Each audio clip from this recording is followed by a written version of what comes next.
Bittern Eurasia, atau burung bittern besar, adalah burung air pada subfamili Botarinae dari famili Bangaurdidae.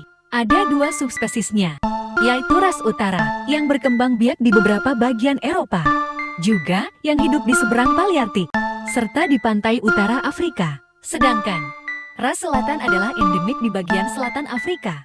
Suara burung ini terdengar seperti bass betot guys, atau seperti orang mendengkur ya.